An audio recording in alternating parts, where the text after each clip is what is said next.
Assalamualaikum warahmatullahi wabarakatuh.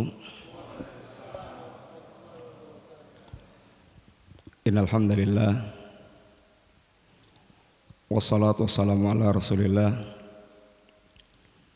wa ala alihi wa ashabihi wa mawalah wala haula wala quwata illa billah amma ba'du. Alhamdulillah, Bapak Ibu jamaah sekalian rahimani wa rahimakumullah. Yang pertama kita bersyukur kepada Allah Subhanahu wa taala sampai pada hari yang ke-23 ini insyaallah Allah Subhanahu wa taala masih memberikan kepada kita kesempatan, waktu dan kebugaran. Semoga kita termasuk yang senantiasa bisa mengambil keuntungan dengan dua nikmat ini. Sebagaimana yang Nabi ingatkan, ni'matani maghbunun katsirun fihima minan nas. Ada dua kenikmatan yang kebanyakan manusia maghbun. Maghbun itu dia tidak bisa mengambil keuntungan, bahkan cenderung dia rugi dengan dua nikmat yang diberikan oleh Allah Subhanahu wa taala. Apa itu? As-sihah wal farah. Nikmat sehat dan nikmat sempat. Bapak sekalian, dua nikmat ini kalau bergabung itu adalah kondisi kita bisa melakukan berbagai macam dari amal-amal kebaikan. Terkadang seseorang sempat tetapi nyun ngapunten mboten sehat. Ada waktunya luang tapi mboten sehat. Dia ngangkat badannya aja repot, nggak bisa. Akhiripun apa yang harusnya dia dapat menjadi tidak didapatkan. Terkadang seseorang sehat, bugar, tapi nggak ada waktu, dia nggak sempat, sehingga kesehatannya tidak juga bisa dipakai untuk meraih apa yang menjadi hal yang diinginkan. Maka sekalian, ketika bergabung dua nikmat ini adalah sebuah kenikmatan tersendiri yang Allah SWT berikan kepada kita. Bapak sekalian ngapunten, kajianipun niki mangke ngantos suruk niku ngantos jedul matahari yang Nabi sampaikan paketnya itu man shalla ghada fi jama'atin. Barang siapa yang salat dua rakaat, barang siapa yang salat subuh dengan jamaah, fajalasa atau faqa'ada yadhkurullaha, lalu dia duduk berzikir kepada Allah SWT. Berzikir itu saged baca Quran, saged pengajian, saged tafakur. Dia duduk berzikir kepada Allah hatta tatul asyamsu, sampai terbitnya matahari. Fasalla rakaatain, lalu dia salat dua rakaat, maka dia mendapatkan pahala umrah, haji, tamah, sempurna. Bapak sekalian, kita sudah masuk hari-hari terbaik yang diingatkan oleh Rasulullah SAW. Dan hari-hari ini menjadi sangat penting dan sangat menentukan berkaitan dengan nasib kita seorang mukmin ketika bertemu dengan Ramadan. Bapak sekalian, kalau kita 23 atau 22 hari yang lalu kondisinya itu biasa-biasa atau mungkin bahkan kurang bagus, kita masih punya sisa waktu yang bisa untuk menutup semua kekurangan masa lalu. Ada sebuah nasihat seorang ulama yang boleh jadi menjadi bagian kabar gembira bagi kita. Nasihatnya ngeten: tuhsinu ma baqiya yaghfiru laka ma madha wa ma baqiya, fa innahu in asa'ta ukhitta bima madha wa ma baqiya. Ingkang ngertosipun, berbuat baguslah, berbuat baiklah di sisa waktu yang Anda miliki. Niscaya Allah akan mengampunkan yang lalu dan yang tersisa ini. Fa innahu in asa'ta, tapi kalau Anda justru berbuat jelek, kata beliau, tidak memperlakukan dengan baik, ukhitta fima baqiya wa ma madha, Anda akan diazab oleh Allah Subhanahu wa taala, dihukum oleh Allah taala apa yang telah lalu dan yang tersisanya. Perkataan beliau ini, Bapak sekalian, adalah harapan bagi kita yang kemarin-kemarin belum bisa memperbaiki, belum bisa berbuat yang sebaik mungkin, atau campur dengan banyak hal-hal yang tidak selayaknya, untuk kemudian kita mendapatkan kesempatan yang sisa ini. Bapak Ibu yang rahmati Allah Ta'ala, ketika kita sudah di akhir-akhir seperti ini, yang mesti kita lakukan satu, kita harus mengevaluasi apa yang telah berlalu kemarin, yang Allah Subhanahu wa taala perintahkan pada kita. Ya ayyuhalladzina amanu taqullaha wal tangdur nafsun ma qaddamat lighad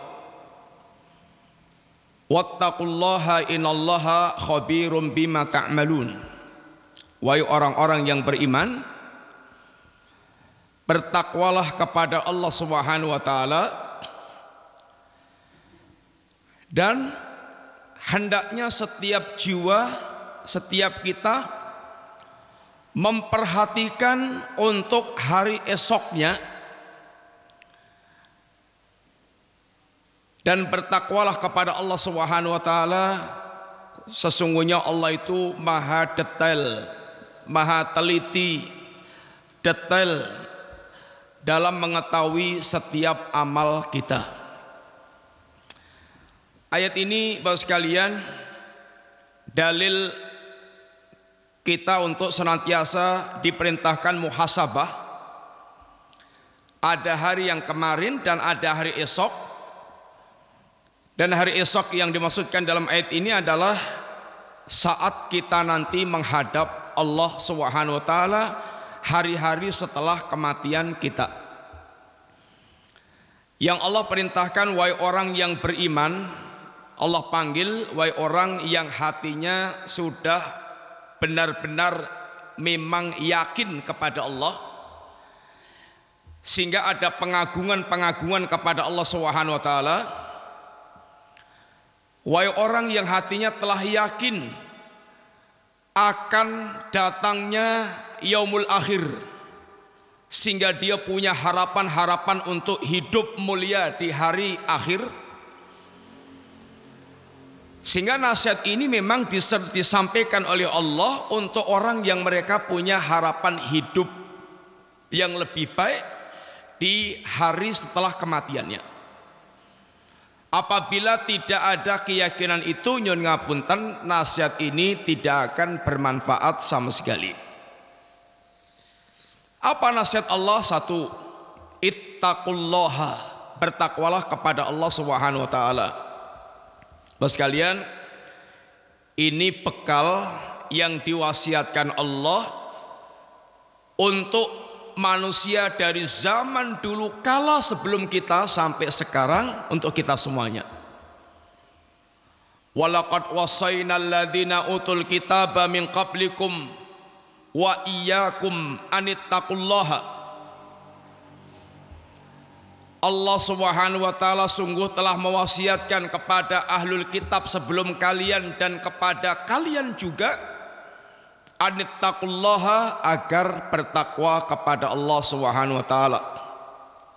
Bertakwa itu ringkasnya menjadi seorang muslim yang baik agamanya sehingga senantiasa taat kepada Allah Subhanahu wa taala dan rasulnya.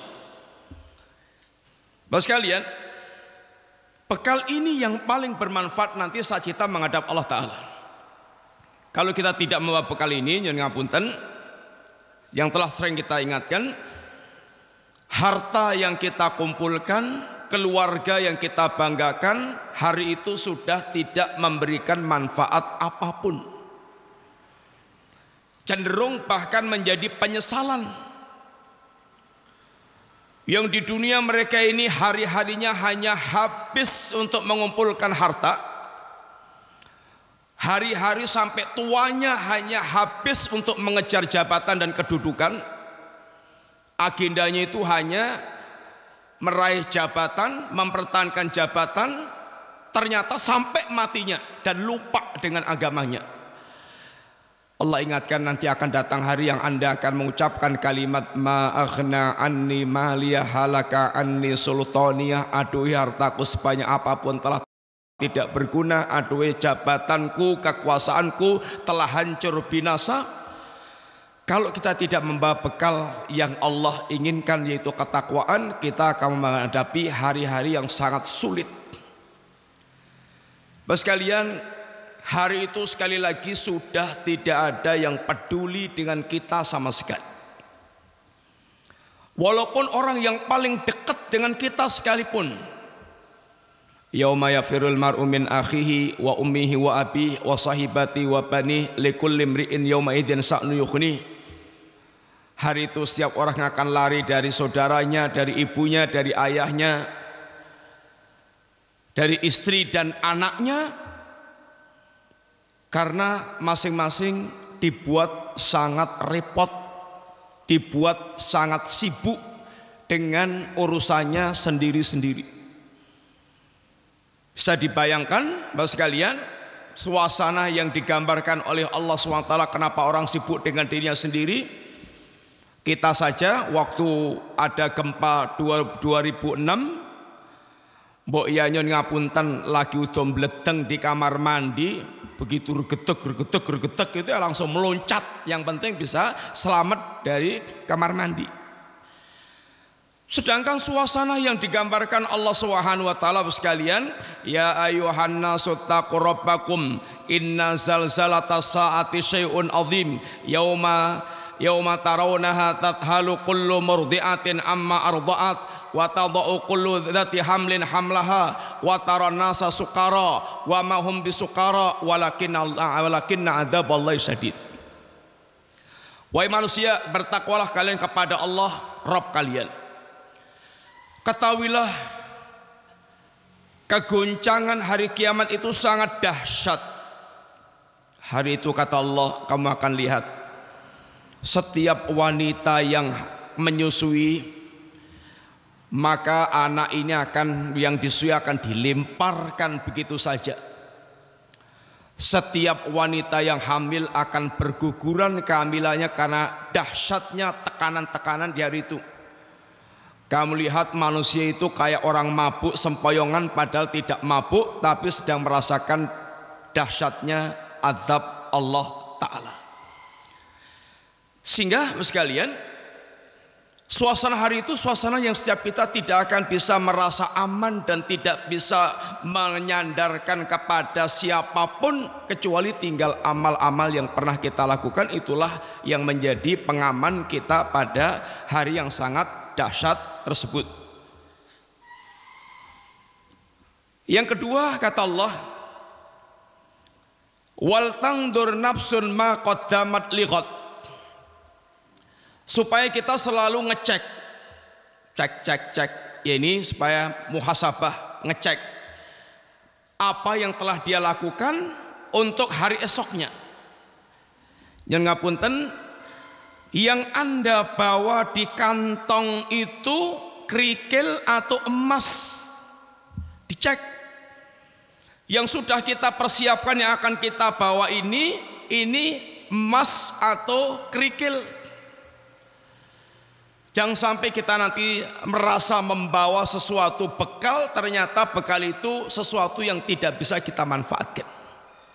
Maka perlu dicek. Inilah yang namanya muhasabah, mengintrospeksi kembali apa yang telah kita lakukan, layak enggak kira-kira apa yang telah kita lakukan itu untuk menghadap Allah Subhanahu wa taala. Kemudian Allah menegaskan lagi wattaqullaha, sehingga perintah muhasabah itu diapit wasiat takwa yang pertama, wasiat takwa yang kedua, menunjukkan wasiat ini wasiat yang mutlak pentingnya, sangat mutlak pentingnya. Artinya sekalian, kita bebas mau menjadi siapapun, menjadi presiden boleh, menjadi Pak Jenderal boleh, konglomerat boleh, menjadi ketua MPR, DPR boleh, tapi harus satu, tidak boleh meninggalkan ketakwaan kepada Allah Ta'ala, karena intinya di sini. Ini akan memberikan manfaat kepada kita sekalian. Di hari-hari semua yang kita bawa tidak lagi memberikan manfaat kecuali ini. Dan Allah kata ingatkan, Allah itu innallaha khabirun bima ta'malun, Allah itu maha detail, mau tahu apapun yang Anda lakukan. Artinya kalau orang itu bertakwa, sekalian, mbok ya kita ini beramal takwa itu ada yang lihat, ada yang tidak lihat, di tempat yang sepi, di tempat yang ramai, Allah melihat. Alias, wahai orang yang bertakwa, jangan pernah khawatir kalau amal Anda sekecil apapun tidak tercatat oleh Allah Subhanahu wa taala.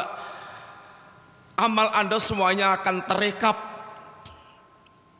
Bapak Ibu yang dirahmati Allah, kaitannya dengan perjalanan kita di bulan Ramadan, muhasabah kita selama Ramadan, amal yang sudah kita lakukan, yang perlu dimuhasabah kali satu dari sisi kuantitas, nomor kali dari sisi kualitas, atau kualitas dulu kemudian kuantitas.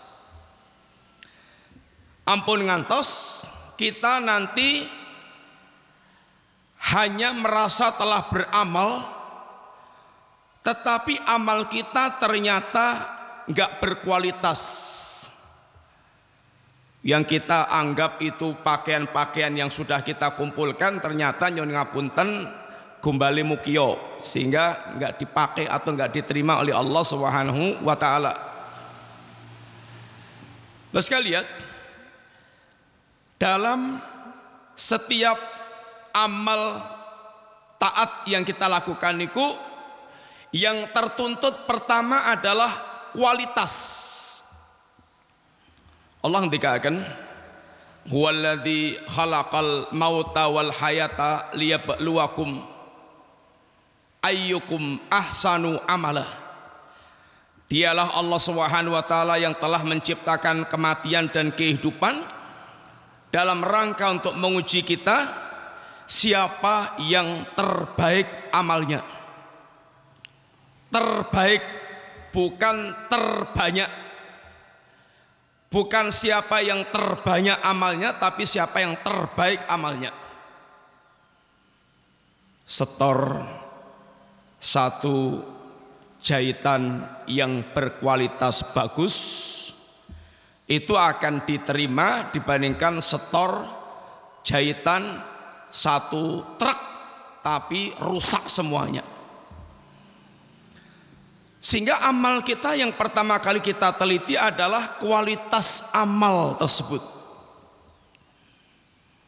Bapak sekalian, nyuwun ngapunten, ada 6 hak Allah dalam setiap amal ketaatan yang menentukan kualitas amal kita.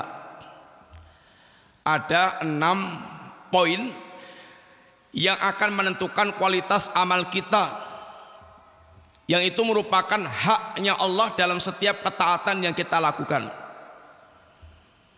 Yang pertama, Bapak sekalian, ikhlas. Amal kebaikan yang kita lakukan itu menuntut kita ikhlas. Dan ikhlas itu, Bapak sekalian, yang akan memberikan yaitu buah kebahagiaan kita dunia dan akhirat niku ikhlas. Yang menjadikan hati kita tenang, nyaman, berlapang dada niku diantaranya keikhlasan dalam beramal. Nyun ngapunten, kita ini kalau nggak ikhlas, dodone sesek, sumpek, pamanipun sedekah, mboten ikhlas, ngerep-erep lem-lemanipun tiang, nunggu kok mboten enten komentar-komentar pujian kepada amal sedekah dia, mesti sesek, mesti dia dodone niku sesek dan dia jengkel kepada ya ini orang sekitarnya. Apa dora ngerti toh ya, berterima kasih sama orang, sehingga membuat dia yaitu merasa jengkel, sesek, sumpek karena harapannya kepada makhluk. Benten Bapak sekalian, kalau harapan kita kepada Allah Subhanahu wa taala los. Mau orang memberikan pujian, tidak memberikan pujian, bukan itu yang dia butuhkan. Gak ada urusan dia dengan pujian, yang dia ya ini pikirkan adalah amal dia diterima oleh Allah SWT, dipuji Allah atau tidak. Sehingga termasuk di akhirat kelak, amal-amal kita yang akan diterima oleh Allah itu yang memang kita mengharapkan dari Allah. Kalau harapan kita ini kepada selain Allah, bahkan Allah katakan, pergilah kamu kepada mereka yang kamu harapkan, minta pahala kepada mereka. Bahkan nyuwun ngapunten Bapak sekalian, ada orang yang mereka beramal bagus, jihad sampai mati, belajar agama sampai pandai mengajar, qori alim, dia berderma, hartanya banyak dibelanjakan di jalan-jalan Allah Ta'ala. Tapi karena yang dicari itu bukan apa yang di sisi Allah, mereka hanya mencari supaya dibilang seorang yang jariun, pahlawan pemberani, agar dibilang ustadz alim, qori alim, pengajar yang pinter, yang hafal Quran, agar dibilang sang dermawan. Justru 3 orang ini nyuwun ngapunten, Allah perintahkan malaikat untuk menyeret ke jahanam. Sekalian, ini yang pertama, ikhlas kita lihat. Yang kedua, ittiba. Apakah amal yang saya lakukan itu ada tuntunannya dalam agama Rasulullah Sallallahu Alaihi Wasallam? Sekalian, kalau urusan kita ini mencari surga, dengan agama ini kita pengen surga, Kanjeng Nabi ketika akan mengatakan, ma baqiya syai'un yuqarribukum minal jannah wa yubaidukum minan nar illa qad buyina lakum. Tidak tersisa lagi apa yang akan mengantarkan Anda dekat dengan surga, mendekatkan Anda ke surga dan menjauhkan dari neraka, kecuali sudah diterangkan. Sehingga nyuwun ngapunten, kalau kita ingin masuk surga itu cukup dengan mempelajari ngertos napa ingkang dipun tuntunaken Kanjeng Nabi, itu yang berusaha untuk kita lakukan dan itu jelas mengantarkan ke surga. Sebab zaman sakniki nyuwun ngapunten kajenge dibilang kreatif. Agama itu enggak stagnan, tidak statis, tidak hanya itu saja. Kajenge dibilang kreatif. Lalu orang berlomba-lomba membuat kreasi beragama yang tidak pernah ada tuntunan dalam ajaran Nabi, sehingga nyuwun ngapunten ini sadar atau tidak dia merasa lebih tahu dari Nabi apa yang akan mengantarkan ke surga. Dan biasanya pun nyuwun ngapunten orang lebih merasa mantep dalam mengamalkan amal agamanya itu kalau ajarannya bukan dari Nabi, dari Pak Kiai, dari Pak Ustadz. Itu lebih membuat lebih mantep dibandingkan sekedar apa yang diajarkan Nabi. Dikir namun diajaran ajaran Nabi kok ngono-ngono. Tapi kalau diajarkan oleh kiainya atau oleh ustadznya itu sesuatu yang beda, merasa kemudian dia sesuatu yang luar biasa. Niki namanya pun kepuasan syaitoniyah, kepuasan tipuan. Itu syaitan yang ikut andil membuat hawa nafsu dia puas. Yang menunjukkan kita seperti nggak ada pengagungan dan kecintaan kepada Nabi SAW. Nomor 3, dalam kualitas amal itu yang kita teliti Bapak sekalian, yaitu nasihat kepada Allah. Maksudnya nasihat kepada Allah itu mempersembahkan amal dengan kondisi terbaik. Yang beramal niku macam-macam. Seperti yang pernah dilakukan oleh 2 anak Adam, sama-sama berkorban untuk Allah. Yang satu mempersembahkan korban dengan kondisi yang terbaik, yang satu mempersembahkan korban ya pokoknya ibaratnya menggugurkan wajib. Maka yang diterima Allah yang memberikan yang terbaik. Contoh momenipun sodakoh. Sodakoh itu yang terbaik itu diantaranya dia sodakoh sesuatu yang dia sukai. Yang dia sukai. Nek dia remen sate tengkleng, sekali-kali sodakoh sate tengkleng. Mboten namung sodakoh tahu tempe, pecel. Tapi yang memang dia sukai. Ini baru kemudian istimewa. Kemudian biasanya sedekah itu memandang rendah yang disodakoi. Oh melarat nyoh takei. Tapi dalam kondisi orang yang memberikan nasihat kepada Allah, dia bahkan memuliakan orang yang dia sedekah, yang dia kasih. Sehingga jangan sampai kemudian diungkit-ungkit, jangan sampai dia kemudian merasa berjasa. Karena sungguhnya apa yang dia lakukan, sungguhnya itulah amal yang kesempatan dia untuk mendapatkan yang lebih berlipat-lipat di sisi Allah Subhanahu wa Ta'ala. Satu saat mas sekalian, kita itu akan ada zaman kata Nabi, kita muter-muter cari orang yang bisa, yang mau menerima sedekah, nggak ada. Pun boten do butuh. Saat ini mbok njen betul sak tronton itu entek gratisan ngeten telas resik. Tapi nanti akan ada zaman yang orang mbok keliling-keliling itu cari orang yang mau menerima emas yang dia bawa aja, nggak ada yang mau. Sehingga ketika ada kesempatan masih ada orang yang menerima sedekah kita itu, niki kesempatan untuk kita mendapatkan sesuatu yang terbaik di sisi Allah Ta'ala.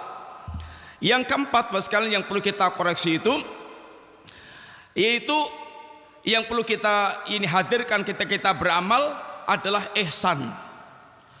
Dalam kita beramal, ihsan itu tingkatan di mana kita beramal sampai pada tingkat kita bisa merasakan nikmatnya ibadah. Yang ngapunten amal ibadah niku onten raos nikmatipun. Contoh salat. Salat niku onten tiang sing salat niku kaya kados keblukan beban. Jenenge nek diken salat niku wabot, Masya Allah. Wabot berat bagi dia. sholat itu berat. Tapi sebagian orang itu sampai bisa merasakan menikmati sholat, bahkan merindukan sholat. Contoh yang paling jelas nggih Kanjeng Nabi SAW dan para sahabat. Kanjeng Nabi itu beliau mengatakan waju'ilat qurratu aini fi shalah, dijadikan hatiku itu sejuk banget dengan sholat. Sholat itu amalan yang membuat celas. Dan bahkan Nabi ada kerinduan dengan sholat. Ya Bilal, arih Nabi sholat. Ya Bilal, kita diistirahatkan dengan sholat. Ada kerinduan dengan amal sholat. Bapak sekalian, kita itu rata-rata nyuwun ngapunten secara umum amal-amal ingkang makaten masih menjadi beban berat. Sehingga karena Nabi menikmati sholat, nyuwun ngapunten, Nabi niku nate sholat setunggal rakaat. Niku maosipun niku Al-Baqarah. Al-Baqarah pinten ayat niku? 286 pinten lembar. Dan buka Al-Baqarah niku pinten lembar? Kinten selawi lembar. Selawi halaman bolak-balik. Niku kalih jusan piyambak. Ternyata mboten mandek teng Al-Baqarah, lanjut malih An-Nisa pinten ayat. Ternyata mboten mandek malih, lanjut malih Ali Imran. Satu rakaat niku mausipun 3 surat niki. Niku kinten wonten sekitar gangsal juz langkung. Dan kemudian rukuknya Nabi niku seimbang dengan berdirinya. Artinya kalau berdirinya lama banget, rukuknya niku nggih lama. Sing perlu panjenengan bayangaken niku kinten-kinten nek makmumi panjenengan niku lho. Oh, ceklek dadi 7 mungkin. Itu tidak akan terjadi kecuali karena menikmati. Sampai diriwayatkan Nabi niku anggenipun salat malam niku ngantos sukunipun bengkak-bengkak.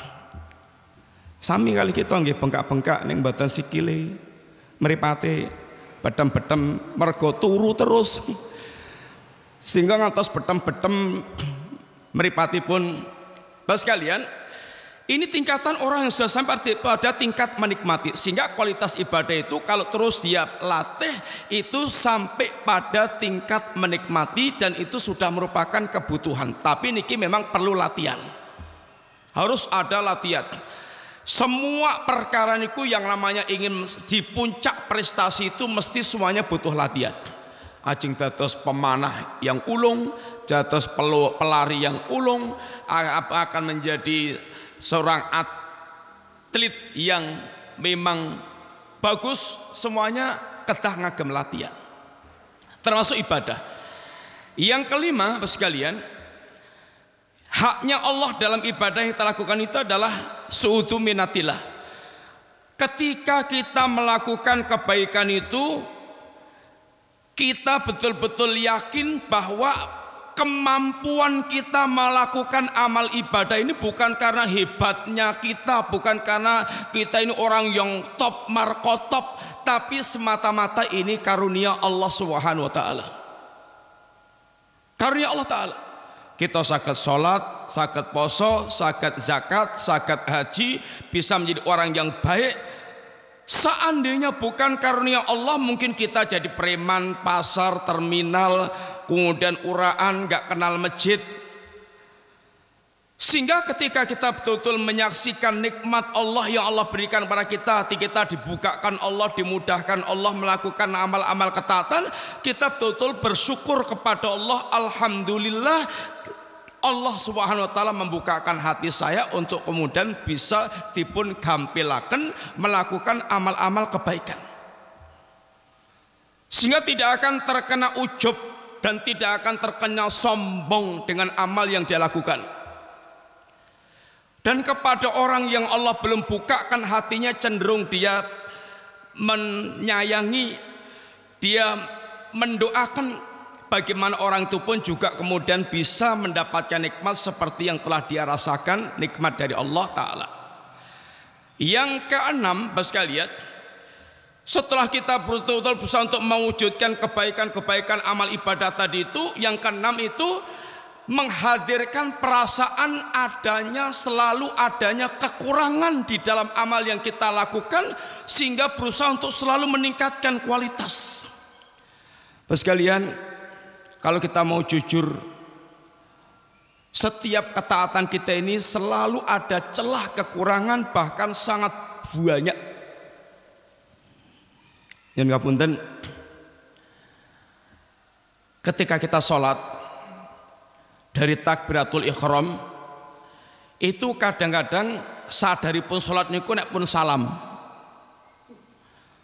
sehingga dari takbiratul ihram ngantos salam niki sanajan nggih lesanipun dremimil maos donga-donga ning lali kabeh.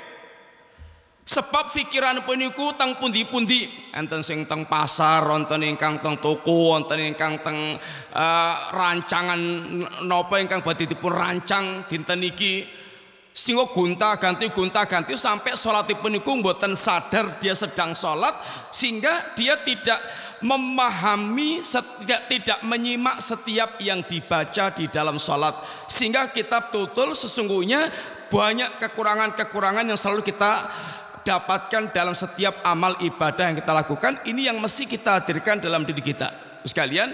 6 ini merupakan haknya Allah Ta'ala. Satu, kita harus selalu muhasabah dari sisi kualitas, kemudian meningkatkan dari sisi kuantitas, menambah, ini memperbanyak amal-amal yang sudah kita lakukan, sehingga dipun teliti baca Qur'annya, sodakohnya, dan setelah kualitas amal tadi ya diteliti seberapa sudah kita lakukan. Sodakoh selama hari pertama sampai hari sekian itu berapa yang pernah aku keluarkan. Kemudian juga termasuk diantaranya ya kebaikan yang lainnya, kuantitasnya dicek. Ampun ngantos sampai akhir Ramadan belas buat dereng nate sodakoh, sehingga kita akan nyesel ketika nanti keluar dari Ramadan dan kita tidak menggunakan kesempatan bertemu dengan Ramadan untuk sodakoh. Padahal kata Nabi, afdhalus sodakoh fi Ramadan, seutama-utama sodakoh itu sodakoh pada bulan Ramadan. Mas sekalian, ini pertama muhasabah.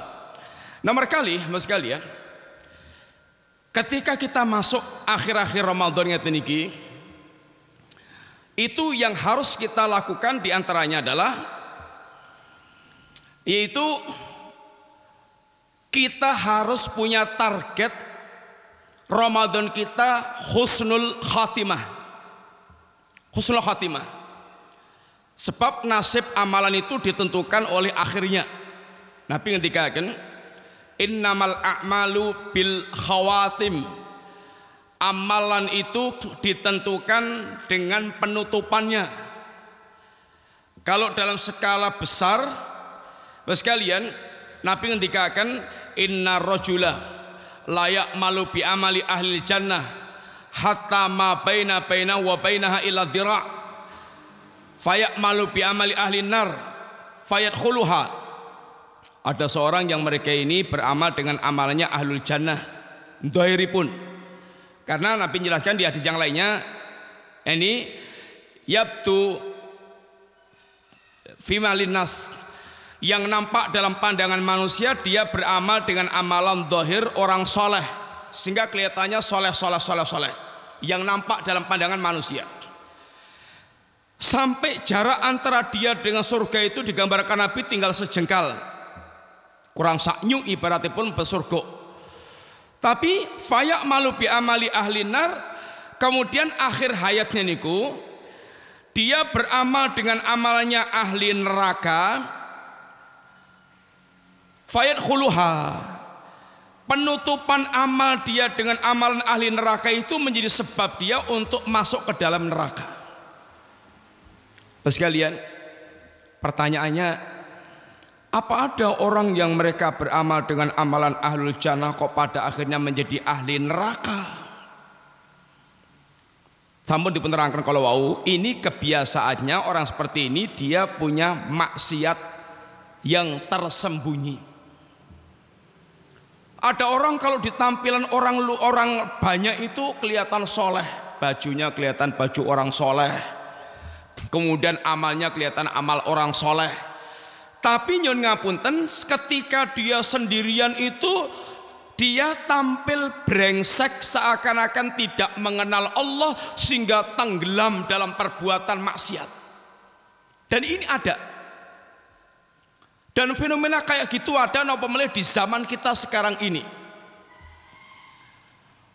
Yang orang di kamarnya aja bisa melihat dunia apa yang dia inginkan karena dia punya HP, punya komputer yang nyambung internet. Dia mau menikmati apapun yang ada di dunia ini, dia tinggal klik, nggak ada orang yang lihat, dia bisa.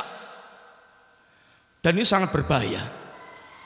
Bapak sekalian, Nabi nate ngendika, ulama nate ngendika kan, yaitu dzunubul khalawat, dosa yang dilakukan dengan sembunyi-sembunyi. Min a'dhami asbabil intikasat, di antara sebab terjadinya keterbalikan hidup. Orang kelihatannya tadinya itu soleh-soleh baik, tapi kok di akhir hayatnya jelek. Padahal kita taunya dia soleh-soleh gitu. Ini mesti ada maksiat-maksiat tersembunyi yang dia lakukan yang tidak dilihat oleh orang. Tapi Allah melihat yang jelas. Dan ini sangat mengerikan, diantaranya sekalian Nabi nate ngendikaken mangkaten, la lamanna aqwaman min ummati ya'tuna yaumal qiyamati bil hasanati amsali jibali tihamata bayda. Saya benar-benar tahu ada di kalangan umatku ini suatu kaum yang dia di hari kiamat kelak datang kepada Allah dengan membawa pahala sebesar gunung Tihamah yang putih. Tapi pahala besar yang dia bawa ini, Nabi ngendikaken, fayaj'aluhallahu haba'an mansura, Allah jadikan pahala sebesar itu kayak debu yang berterbangan alias ludes. Dia nggak bisa lagi memanfaatkan pahalanya itu. Kenapa? Ini yang ditanyakan para sahabat. Para sahabat kemudian menanyakan, ya Rasulullah sibhulana jalihim lana, ya Rasulullah penjenengan jelasakan dan sifatkan siapa mereka itu supaya kami tahu, supaya kami tidak termasuk golongan mereka, padahal kita nggak tahu siapa mereka itu. Bapak sekalian, karena ketidaktahuan itu terkadang kita terseret dan tenggelam dalam perbuatan yang terlarang tersebut, tapi mboten sadar. Dia merasa nggak melakukan. Nyun ngapunten, contohipun orang merasa tidak musyrik karena nggak paham apa itu syirik. Merdukun nggih jalan, labuan-labuan nggih jalan, sajen-sajen nggih jalan, kemudian tatayur berkeyakinan sial nggih jalan, dan dia tidak merasa itu adalah perbuatan yang menyimpang dari akidah Islam, ya karena tidak tahu. Berapa banyak di antara kaum muslimin yang punya pikiran-pikiran kekafiran, tetapi dia nggak sadar itu pemikiran kekafiran karena memang tidak belajar agama dan tidak paham agama. Politikus kita ini melihat yang punya pemikiran-pemikiran rusak itu, tapi merasa dia itu biasa-biasa aja. Biasa-biasa. Pemikiran sekuler, pemikiran yang menyingkirkan agama, dan dia merasa menjadi muslim yang taat. Sekalian, sehingga berapa banyak orang tenggelam dalam kerusakan, tapi karena dia tidak paham, dia tidak sadar kalau dia tenggelam dalam perbuatan menyimpang tersebut. Maka kata jawaban Nabi ketika ditanya, ya Rasulullah jelaskan mereka kepada kita ini supaya enggak termasuk golongan mereka. Nabi katakan, amma innahum ikhwanukum wa min jildatikum wa ya'khuduna minal laili kama ta'khudun. Mereka itu teman-teman kamu, bahkan dari kulit-kulit kalian. bahkan yang lebih hebat lagi mereka itu kadang mereka juga suka melakukan sholat malam. Ini memiliki amal-amal yang masya Allah. Tapi kata Nabi, kenapa mereka bernasib seperti itu? Walakinnahum qaumun idza khalau bimaharimillahi intahaquha. Tapi mereka itu satu kaum kalau sudah sendirian, sepi di balik mata manusia, mereka ini tenggelam dalam hal-hal yang diharamkan oleh Allah Subhanahu wa taala. Bapak sekalian, disinilah hakikat ketakwaan. Takwa itu hakikatnya kata Umar bin Abdul Aziz meninggalkan kemaksiatan. Bapak sekalian, beliau mengatakan laisa taqwa bi qiyamil lail wa siyamin nahar walakin taqwa bi tarkil ma'asi. Yang namanya takwa itu bukan sekedar kelihatan dia puasa di siang hari, sholat malam bersama muslimin di malam hari. Tapi hakikat takwa itu selain melakukan kewajiban-kewajiban adalah hakikatnya takwa bitarkil ma'asi, dengan meninggalkan maksiat. Nek nderek sholat bareng, nek nderek poso bareng itu saged bercampur antara orang yang benar-benar bertakwa dan orang yang mereka sungguhnya tidak ada ketakwaan. Nyun ngapunten malah kadang-kadang enten ingkang poso ning mboten sholat, nderek poso ning mboten sholat. Padahal ditimbang beratnya mboten sholat kali mboten poso niku berat mboten sholat. Sebab dalam pembahasan para ulama, nek mboten sholat niku saged dados kafir. Benten kali mboten poso masih lebih ringan. Sehingga nek mboten poso kok mboten sholat niki ya ironis. Bapak sekalian, itu nasib yang disampaikan Nabi. Mereka adalah orang yang mereka itu adalah orang yang ketika sudah sendirian di balik mata manusia, mereka tenggelam dalam kemaksiatan muharamat yang diharamkan oleh Allah Ta'ala. Ini sangat menjadikan amal yang dilakukan yang sangat banyak pahalanya itu bisa menjadi hancur berantakan. Maka sekalian, yang kita mesti usahakan bagaimana Ramadan kita yang akhir ini husnul khotimah. Artinya betul-betul kita mendapatkan akhir Ramadan yang kondisi kita itu baik, bukan malah lesu dan loyo. Kita niku nyen ngapunten secara umum nek pas awal Ramadan niku masjid ngantos meludak-meludak. Mboten nek pas mboten masa pandemi nggih. Ngudus ngoten meludak-meludak. Kadang-kadang takmir bingung, ajeng nyewa teratak, nyewa tenda macam-macam, kajeng saged nampung luberan salat jamaah. Alhamdulillah, ning nek pun majeng berapa hari pun mulai selo. Makin rawame melih niku nek malam takbiran, sehingga yang dikatakan tutup gendang, sehingga awal kali akhir niki terkadang sudah menjadi tradisi. Tapi tradisi yang mboten leres. Bapak sekalian, akhir Ramadan kita sangat menentukan. Kalau Ramadan akhir kita ini baik, mudah-mudahan menutup segala kekurangan yang seperti dinasihatkan oleh Fudail bin Iyad tadi, hal-hal yang kurang baik sebelum 10 akhir Ramadan.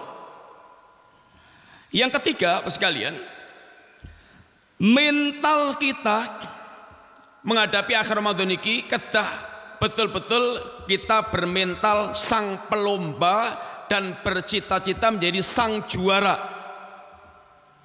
Niki yang diajarkan oleh Allah Subhanahu wa taala. Untuk urusan agama, untuk urusan akhirat itu Allah katakan fabidzalika falyatanafasil mutanafisun. Untuk urusan mendapatkan surga kampung akhirat hendaklah berlomba-lomba. Kalau dalam ajaran kita, ajaran Kanjeng Nabi niku yang biasanya terbalik di kita, kalau dalam urusan akhirat itu kita diperintahkan berlomba-lomba. Kalau dalam urusan dunia itu kita bahkan dilarang berlomba-lomba, diajarkan qanaah. Qanaah itu bukan berarti nggak berusaha, tapi qanaah itu dia berusaha dan kalau sudah dapat dia hatinya nerimo apa yang diberikan oleh Allah Subhanahu wa taala, itu yang akan menjadi modal surga dunia. Hatinya tenang, hatinya tentram. Dan kalau kita berlomba dalam urusan dunia itu, yang ada itu akan saling jegal menjegal, fitnah menfitnah, serikal menserikal, kadang bunuh membunuh, kadang penuh dengan kezaliman, kedengkian, dendam. Itu yang ada dalam urusan ini, perlombaan dalam urusan dunia. Sehingga ujung-ujungnya itu rusak dan rusak dan rusak dan rusak. Ruwet terus, kacau terus. Sebab memang ada ambisi, yaitu berkaitan dengan dunia, yang sifatnya para pecinta dunia itu nanti sesungguhnya itu yang kuat akan makan yang lemah. Itu sifatnya orang yang mereka hanya mencari dunia oriented. Mau ajeng dibahasakan kayak apa, ditutup-tutupi dengan apapun, nanti akan keluar itu jiwa aslinya itu yang kuat makan yang lemah. Karena memang hatinya tidak ada rasa pertanggungjawaban kepada Allah yang menciptakan dan membuat aturan kehidupan ini. Aturan itu dibuat sendiri-sendiri oleh manusia, sehingga yang penting bisa ngakali saja apa yang dibuatnya. Mana yang jagoan ngakali itu nanti yang sudah dia bisa memenangkan pertarungan di dunia. Sehingga kalau orang kemudian komentar istilahnya tumpul ke atas tajam ke bawah, yaitulah diantara ungkapan-ungkapan orang yang dunia itu seperti itu. Siapapun yang mereka itu naik kemudian tidak ada jiwa agamanya, ya akan seperti itu. Mau dipoles-poles kayak apapun. Mas kalian, mental kita harus mental sang pelomba. Sang pelomba itu yang ngapunten, kata para ulama, kuda pacuan itu kalau dia sudah mendekati finish, dia akan mengerahkan tenaga totalitas untuk mencapai finish. Ini kuda pacuan. Maka kata ulama kita, jangan sampai Anda kalah cerdas dengan kuda pacuan. Jangan sampai Anda kalah cerdas dengan kuda pacuan.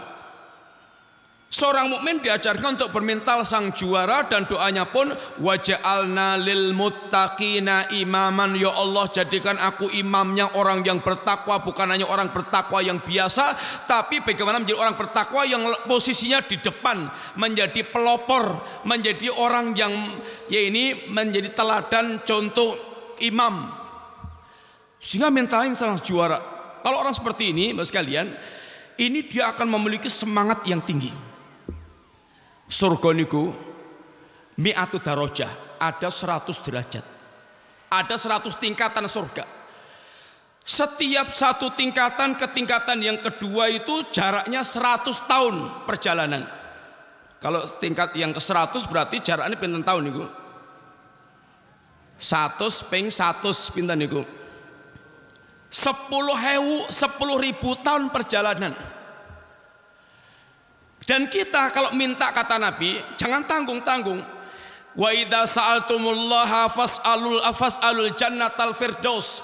Kalau kamu minta kepada Allah surga, minta jannatul firdaus. Jangan aja cukup wis kula nggih cekap teng emperan mawon. Ngemperan.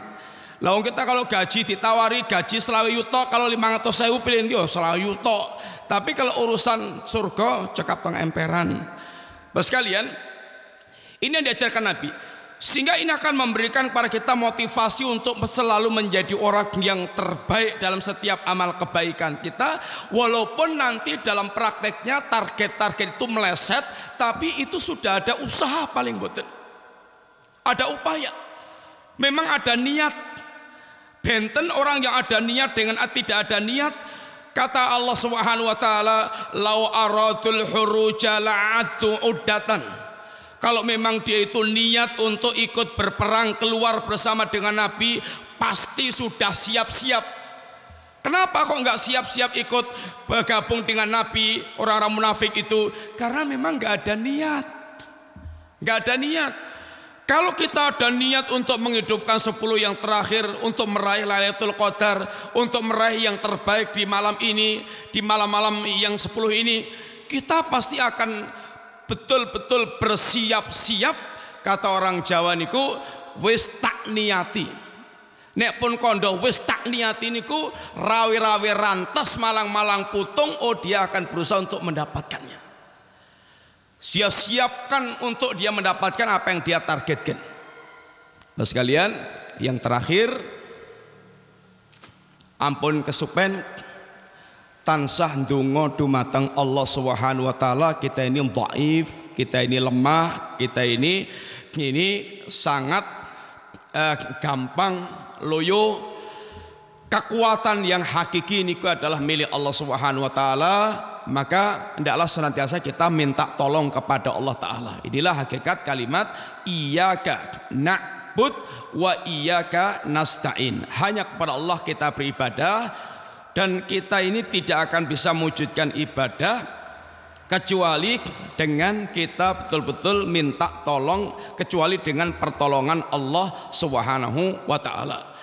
Amalan yang kita lakukan sekalian di malam yang terakhir, malam terakhir ini, satu, supaya kita jangan hilang, jangan kehilangan ikut sholat jamaah maghrib, jamaah isya, jamaah tarweh, kemudian subuh. Ini ampun hilang. Insya Allah kalau kita ikut ini, kita dipastikan insya Allah mendapatkan Lailatul Qadar, sebab itu sudah termasuk menghidupkan malam. Lebih sempurna lagi ditambah dengan dia lek-lekan memang untuk menghidupkan malam-malam itu yang Nabi dipun ngendikaken, kanan Nabiyu sallallahu alaihi wasallam idza dakhalal asrul awakhir. Yang pertama syadda mi'zarahu, yang kedua ahya lailahu, yang ketiga aiqadha ahlahu. Kanjeng Nabi kalau sudah masuk 10 yang terakhir itu, satu, mengencangkan sarungnya alias menjauhi istrinya, concern untuk lebih fokus banyak ibadah kepada Allah Ta'ala. Dan kita harus ada waktu untuk lebih concern kepada Allah. Nyun ngapunten bos sekalian, kita ini waktu untuk makhluk itu full. Katakanlah makhluk yang namanya HP, sedinten panjenengan buka HP ping pinten, 10 menit mboten buka HP gatel, pengen buka. Tapi kita kepada Allah itu sungguhnya dibutuhkan ada waktu concern. Maka ketika kita concern dengan Allah, kalau bisa itu semuanya di off-kan. Maka kalau ada syariat iktikaf itu, mas sekalian, iktikaf itu sungguhnya itu dilakukan untuk berlatih atau memiliki kesempatan memutuskan hubungan dengan semua para makhluk, kemudian concern berhubungan dengan Allah Subhanahu wa taala. Sehingga mengantos kalau iktikaf itu namung pindah warung kopi, beto gorengan, beto kopi, beto napa melih, ngumpul ngobrol melih, melek sedalu tapi namung kumpul-kumpul ngobrol-ngobrol. Wonten melih ingkang iktikaf tapi HP-ne 10 off and on semuanya, ngendalikan bisnis saking masjid. Niku naminipun menghilangkan makna iktikaf. Karena iktikaf itu untuk membuat jalur khusus kita concern fokus dengan Allah Subhanahu wa taala, membutuhkan beberapa waktu kemawon. Sekalian, yang kedua yaitu bagaimana kita memperbanyak baca Quran, qiraatul Quran, mengisi waktunya dengan banyak baca Quran. Kedah kita kagungan target, kalau selama ini kita belum sampai hatam 1 juz, sisanya sekarang kita bagi, tinggal berapa setengah juz, 10 hari yang terakhir ini harus dibagi, sehingga sehari punya target umpamanya harus sekian. Kalau nanti dibagi lagi setelah sholat, sebelum sholat, setelah sholat, sehingga nanti akan enteng, tidak langsung banyak. Kemudian juga sedekah kita, kalau bisa setiap malam itu ada yang dikeluarkan untuk sedekah. Mudah-mudahan mbok-mbok ngepasi kali malam Lailatul Qadar. Kalau tidak, kebaikan kita akan banyak di sisi Allah Subhanahu wa taala. Bapak sekalian, niku mawon ingkang kita aturaken dan ampun kesupen bayar zakat fitrah. Ini setiap jiwa terkena zakat fitrah, termasuk yang dalam tanggungan kita. Bayi yang lahir semenit sebelum matahari tenggelam dia terkena bayar zakat fitrah. Mayit kalau dia meninggalnya itu setelah matahari tenggelam dia terkena kewajiban bayar zakat fitrah dan diberikan kepada fuqara wal masakin dalam bentuk bahan makanan pokok yang yaitu kalau kita beras ya kalau dikuruskan nilainya 1 sok itu kira-kira 2,5 kilo atau sampai kalau amannya 3 kilo. Ngaten Bapak sekalian, mugi-mugi manfaat cekap sedaya kerangan yang penting kathah. Wassallallahu ala nabiyina Muhammadin wa ala alihi wasallam. Assalamualaikum warahmatullahi wabarakatuh.